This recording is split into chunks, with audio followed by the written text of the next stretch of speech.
تو نے ہمیں بڑا برداشت کیا ہے، ہم تیری شکر گزار ہیں، لیکن یہ ساری مصیبت جو انسانیت پر پڑی ہے یہ ہماری ہی وجہ سے ہے۔ اس علاقے میں جو خشک سالی آئی ہے وہ ہماری موجودگی سے آئی ہے، اور اس ساری خشک سالی کا کارن ہم ہیں۔ ہم تیرے آگے سجدہ ریز ہو کر دل سے دعا کرتی ہیں کہ بارش برسا، اور ان لوگوں اور جانوروں کو پانی عطا کر تاکہ اس بستی پر رحم ہو، اور ہجرت کر کے جانے والے پرندوں کو واپس آنے کا پھر موقع ملے اور وہ یہاں خوشی کے نغمے گائیں۔ چرواہا کہتا ہے کہ جب انہوں نے سجدے سے سر اٹھایا تو اتنی گھر کے سیاہ گھٹا آئی اور وہ چشم زدن بارشی میں تبدیل ہو گئی، اور ایسی زبردست موسلا دھار بارش ہوئی کہ سب جل تھل ہو گیا، اور وہ عورتیں اس بارش میں بھیگیں اور ان کی بغلوں میں چھوٹی چھوٹی پوٹلیاں تھیں جنہیں لے کر وہ ایک طرف کو نکل گئیں۔ پھر کسی نے ان کا نہ پوچھا اور نہ ہی ان کا کوئی پتہ چلا کہ وہ کہاں سے آئی تھیں اور کدھر چلی گئیں۔ انہیں زمین چاٹ گئی یا آسمان کھا گیا، لیکن ساری بستی پھر سے ہری بھری ہو گئی۔ ان طوائفوں کے گھروں کے دروازے کھلے تھے۔ لوگوں نے 1-2 ماہ تو خود پر جبر کیا، لیکن پھر آہستہ آہستہ ان کا قیمتی سامان چرانا شروع کر دیا، اور تاریخ دان کہتے ہیں کہ ان کے گھروں سے بڑی دیر تک ایسی قیمتی چیزیں برآمد ہوتی رہیں، اور اناڑی چور اور پکے چور کئی سال تک وہاں سے چیزیں لاتے رہے۔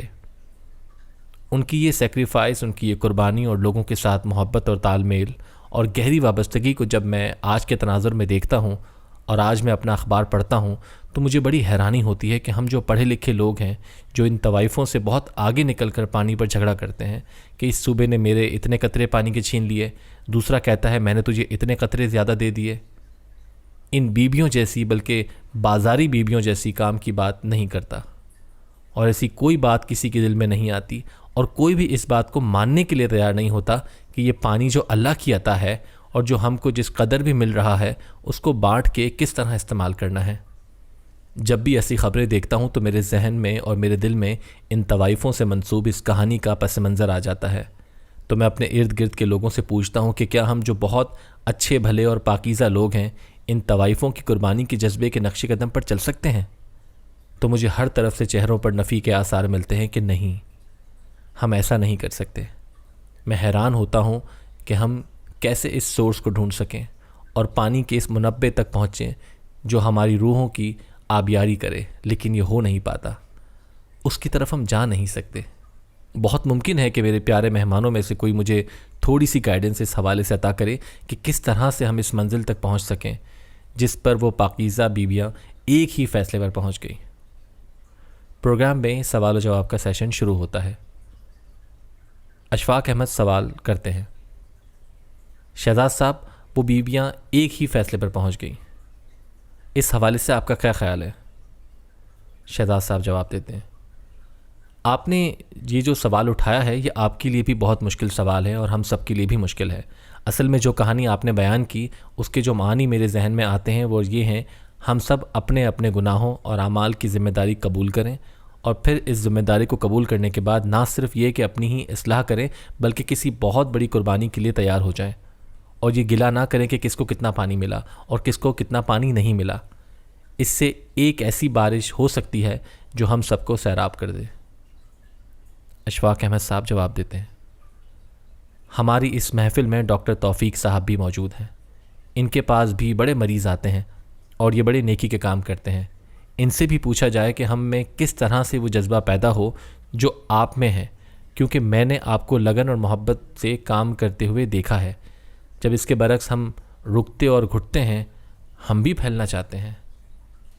ڈاکٹر توفیق صاحب جواب دیتے ہیں، میرا خیال ہے اشفاق صاحب کہ ہمیں چاہیے کہ ہم ایک دوسرے کو سمجھنے کی بھی کوشش کریں، اور ایک دوسرے سے جو توقعات ہم رکھ رہے ہیں ان توقعات کا دائرہ بھی جانچیں، اور ایک دوسرے کو چیزیں دینے کی ہمت بھی رکھیں، صرف لینے پر ہی مسر نہ رہیں۔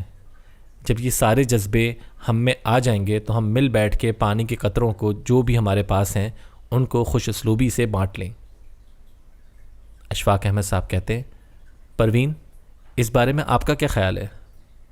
پروین صاحبہ جواب دیتی ہیں، میں سمجھتی ہوں اشفاق صاحب کہ میرا جو اپنا زاویہ نظر ہے وہ یہ ہے کہ جیسے توفیق صاحب نے فرمایا کہ ہم ایک دوسرے کو سمجھیں گے تو ہم قطرے بانٹیں گے۔ مجھے یہ نہیں لگتا کہ میں اور آپ اس میں قصوروار ہیں یا کہ ہم لوگ اپنی سطح پر غلطی پر ہیں۔ ہمیں ان عناصر کے مذموم مفادات کو پن پوائنٹ کرنا ہوگا جو اپنے ذاتی اغراض و مقاصد اور فوائد کے لیے اس طرح کی بانٹ یا اس طرح کی بندر بانٹ ہم کو سکھاتے ہیں۔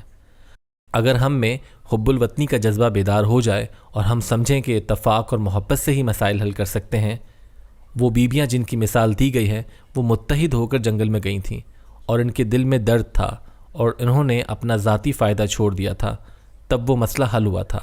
ہمارے اوپر جو بھی مسائل آ رہے ہیں وہ پانی کے ہوں یا اناج کے، اس میں ویسٹڈ انٹرسٹ کا بہت زیادہ ہاتھ ہے۔ اشفاق احمد صاحب کہتے ہیں چونکہ پانی کی باتیں ہو رہی ہیں اور ہم نے بھی یہ کوشش کی ہے کہ گلیشیئر پگھلا کر اپنے آئندہ مصارف کے لیے پانی حاصل کریں گے، تو مجھے یاد آیا کہ ایک دفعہ ہم ناران جا رہے تھے اور ہمیں یہ کہہ کر روک دیا گیا کہ گلیشیئر کی کیفیت ٹھیک نہیں ہے، آپ کو 1-2 دن یہاں بالا کوٹ میں قیام کرنا پڑے گا۔ بالا کوٹ میں تب ایسا کوئی ہوٹل نہیں تھا۔ ہمارے ساتھ ممتاز مفتی صاحب بھی تھے۔ وہ کہنے لگے یار ہم نے کتابوں میں پڑھا ہے کہ مسافر مسجد میں وقت گزارتے تھے، تو چلو کسی مولوی صاحب سے پوچھتے ہیں۔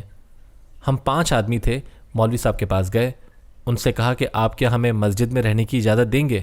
انہوں نے کہا ہاں جی کیوں نہیں، ادھر برآمدہ ہے، صف ہے، مجھے افسوس ہے کہ میرے پاس ایسی کوئی دری نہیں جو میں آپ کی خدمت میں پیش کر سکتا۔ ہم نے کہا کہ نہیں اس کی کوئی ضرورت نہیں، ہمارے پاس سلیپنگ بیگز ہیں۔ مولوی صاحب بھی وہ سلیپنگ بیگ دیکھ کر بہت خوش ہوئے کہ یہ بڑی مزیدار چیز ہے کہ اس کے اندر آدمی گھس جائے اور سکون سے سو جائے۔ ہم 1-2 دن وہاں ویسے ہی سوتے رہے۔ ابھی ہمیں آگے جانے کی کلیئرنس نہیں مل رہی تھی۔ وہ مولوی صاحب بھی عجیب و غریب آدمی تھے، ان کے گھر کے 2 حجرے تھے۔ ہم سے کہنے لگے، ممتاز مفتی ان کے بڑے دوست ہو گئے، ہم سے کہنے لگے میرے ساتھ چائے پئیں۔ وہ ہمیں اپنے گھر لے گئے اور جس کمرے میں ہمیں بٹھایا اس میں ایک صندوقچی تھی، بیٹھ کر وہ جس پر لکھتے تھے اور باقی صف بچھی ہوئی تھی۔ ممتاز مفتی تھوڑی دیر ادھر ادھر دیکھ کر کہنے لگے مولوی صاحب آپ کا سامان کہاں ہے؟ تو وہ کہنے لگے آپ ہم کو بتاؤ کہ آپ کا سامان کدھر ہے؟ ممتاز مفتی کہنے لگے میں تو مسافر ہوں۔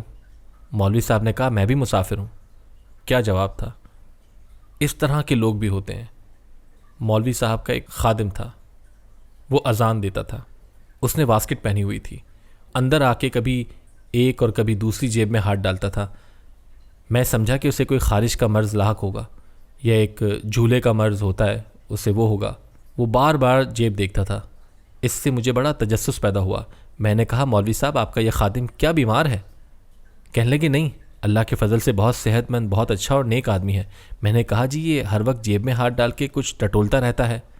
کہنے لگے جی یہ اللہ والا آدمی ہے اور خدا کے اصل بندے جو ہیں وہ ہر وقت جیبوں کی تلاشی لیتے رہتے ہیں کہ اس میں کوئی چیز تو نہیں پڑی جو اللہ کو ناپسند ہو۔ میں نے کہا کہ ہم تو بڑے بد نصیب ہیں اور اس شہر سے آتے ہیں جہاں ناپسند چیزیں ہم جیبوں میں ہی نہیں دل کے اندر بھی بھر لیتے ہیں اور بہت خوش بھی ہوتے ہیں۔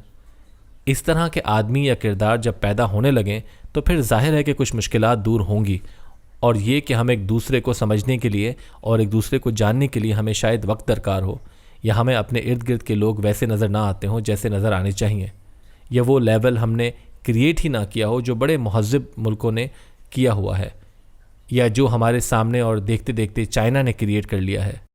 ہمارے 14 کروڑ عوام ایک طرف ہیں اور ہم جو مراعات یافتہ لوگ ہیں ہم نے انہیں خود سے الگ کیا ہوا ہے۔ ہمارے اور ان کے درمیان ایک بہت بڑی گہری کھائی ہے جو کبھی تو پانی سے بھر جاتی ہے اور کبھی سوکھ جاتی ہے اور پانی سے خالی ہو جاتی ہے۔ اب اس مکالمے میں ہم عطاء الحق قاسمی سے پوچھیں گے کہ ہم وہ کون سا راستہ پکڑیں جس میں ہم لوگوں کو آسانیاں عطا فرمائیں اور یہ معاشرتی مسائل جو پیدا ہوتے ہیں یہ پیدا نہ ہوں۔ عطاء الحق قاسمی صاحب جواب دیتے ہیں، اشفاق صاحب آپ نے جو حقائق بیان کیے ہیں اور جو حکایت بیان کی ہے وہ اس قدر دلچسپ ہے اور اس میں اتنے معنی پوشیدہ ہیں، اور سچی بات یہ ہے کہ اس کے بعد کچھ کہنے کی گنجائش باقی نہیں رہتی۔ میں آپ ہی کی بات کو دہرانا چاہتا ہوں کہ ہم 14 کروڑ عوام سب بہت اچھے ہیں۔ ہم میں سے کچھ کو چاہیے کہ ہم اپنے آپ کو برا سمجھیں اور جا کر انہی بازاری عورتوں کی طرح گریہ زاری کریں، تب شاید ہمارا مسئلہ حل ہو جائے۔ اشفاق احمد صاحب کہتے ہیں عاصم قادری صاحب آپ بھی کچھ فرمائیں۔ عاصم قادری صاحب فرماتے ہیں لوگ ایثار و قربانی کی شیئرنگ اور مل بانٹنے کی بات کرتے ہیں، ہم لوگ ہر گھنٹہ ہر منٹ ایک ایسی بے یقینی اور غربت کی طرف چلے جا رہے ہیں جہاں پر سوچ کی میچورٹی ہم سے بہت دور ہے اور ہم میں چھین کے کھا لینے کی حس بیدار ہوتی چلی جا رہی ہے۔ آپ اس مسئلے کو، جو مسئلہ ہر دن ہمیں غربت اور بے یقینی کی جانب گھسیٹتا چلا جا رہا ہے، اس کو تلاش کرنے کی ضرورت ہے۔ اشفاق احمد صاحب کہتے ہیں ہمارے درمیان نیلم احمد تشریف رکھتی ہیں۔ وہ اس عہد کی بہت معتبر نوجوان افسانہ نگار اور قلمکار ہیں۔ اس سلسلے میں جس میں ہم پھنسے ہوئے ہیں اس کی بابت ان سے پوچھتے ہیں۔ نیلم احمد جواب دیتی ہیں، اشفاق صاحب کی بیان کردہ حکایت سے دو باتیں میرے ذہن میں آئیں۔ ایک یہ کہ جن خواتین کا انہوں نے تذکرہ کیا انہیں معاشرتی طور پر اچھی نگاہ سے نہیں دیکھا جاتا تھا، لیکن پھر بھی ان کے دل میں ایک مقصد تھا جس کی وجہ سے انہوں نے خدا سے دعا کی، اور وہ ایک عظیم تر مقصد تھا۔ دوسری بات جو پانی کی ہے، یہ مسئلہ روز اخباروں میں آتا ہے اور اس سے ہم کافی افسردہ بھی ہوتے ہیں۔ میں سمجھتی ہوں کہ ہم سب میں ٹالرنس کی کمی ہے، برداشت کا معدہ شاید کم ہو گیا ہے، اور ایک دوسرے کے لیے کچھ کر گزرنے کا جذبہ بھی کافی کم ہے۔ اس لیے اگر ہم میں سے کچھ قطرے کسی کو زیادہ مل جاتے ہیں یا کچھ کم تو ہم لوگ واویلا مچا دیتے ہیں، جبکہ یہ پوری قوم کا مسئلہ ہے۔ اگر ایک صوبے کو پانی ملے گا اور دوسرے کو نہیں تو یہ بھی ٹھیک نہیں ہوگا۔ سارے ملک کو پانی ملے گا اور فصلیں پیدا ہوں گی تو سب خوشحال ہوں گے۔ عطا اللہ قاسمی درمیان میں بولتے ہیں، اشفاق صاحب اس حوالے سے ایک بہت ضروری بات میں کہنا چاہ رہا ہوں اور وہ اخباروں کے کردار کے حوالے سے ہے۔